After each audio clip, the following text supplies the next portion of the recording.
I still remember the exact second my entire life cracked open in front of 20 retired Marines. Everybody, this is my daughter Emily, the one who pushes papers for the Air Force. My father's voice carried across the patio like it always had, proud, loud, and utterly, painfully wronged.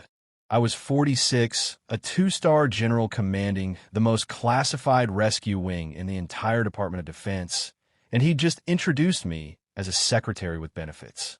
Have you ever stood in a uniform covered in ribbons while the one person you spent 3 decades trying to impress reduced you to a clerical joke? If you know that burn, stay with me. This one's for you. I am General Semanfe Samredi, Kolsain Raven Kropka. I grew up on Air Force bases where my dad, Colonel Thomas Riley, ran supply squadrons, moving beans and bullets so the fighters could fly. He was old school. Real heroes had wings or rifles.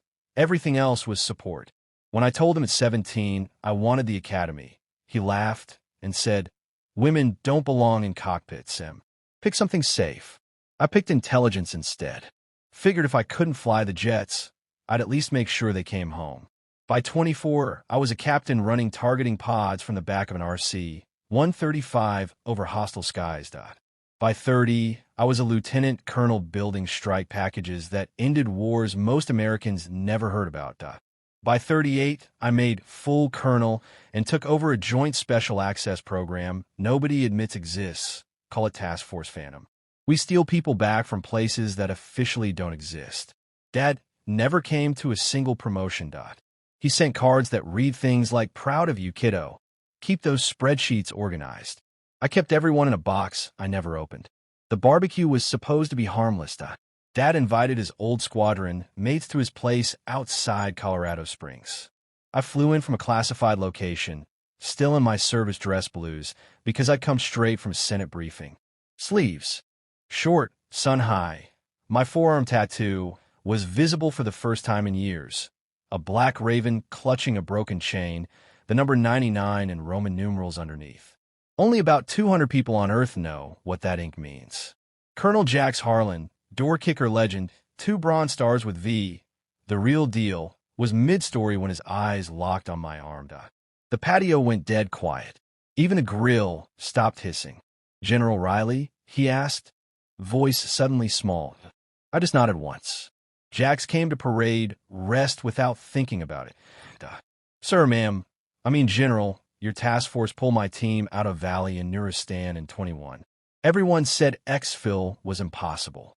You got us out in 93 minutes. I owe you my life." Dad's beer slipped from his hand and shattered on the concrete. He stared at me like I'd grown wings he couldn't see. "Emily," he whispered, "you your phantom?" The rest of the afternoon blurred. Men I'd known since childhood shook my hand like I was made of glass. Jax apologized 6 times for not recognizing me sooner.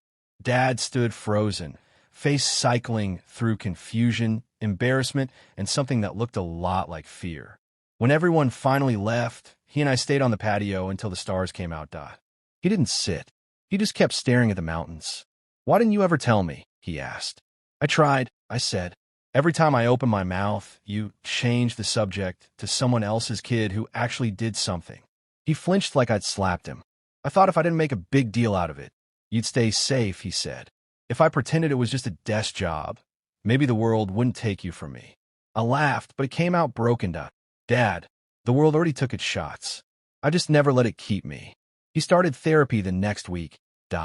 He read every declassified scrap about Phantom he could find. He asked questions he used to mock other people for asking. He even flew to D.C. unannounced, showed up at my office in his old uniform 2 sizes too big, and saluted me in front of my entire staff. The reconciliation wasn't clean. Some nights we still fought, quiet, exhausted fights about all the years he looked right through me. But he kept showing up. That counted. 18 months later, he was gone. Heart gave out between one breath and the next. I buried him at the Academy Cemetery under a sky so blue it hurt.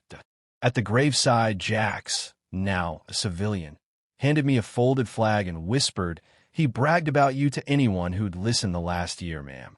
Said his biggest mistake was waiting until he almost lost you to open his eyes. I still wear Dad's Academy ring on a chain around my neck, too big for my finger, perfect against my heart. Some mornings I stand in my Pentagon office as a 3-star, look out over the river, and remember the sound of that beer bottle breaking on the patio. He called me his paper pusher once. Turns out, I was the one rewriting the rules the whole time. He just needed the rest of the world to read them out loud before he believed it. Respect isn't the applause. It's the moment the person who should have seen you first finally does, even if it takes 20 years and one shattered beer bottle to get there. If you've ever had to prove who you are to the one person who was supposed to already know, drop your story below. I still read every single one.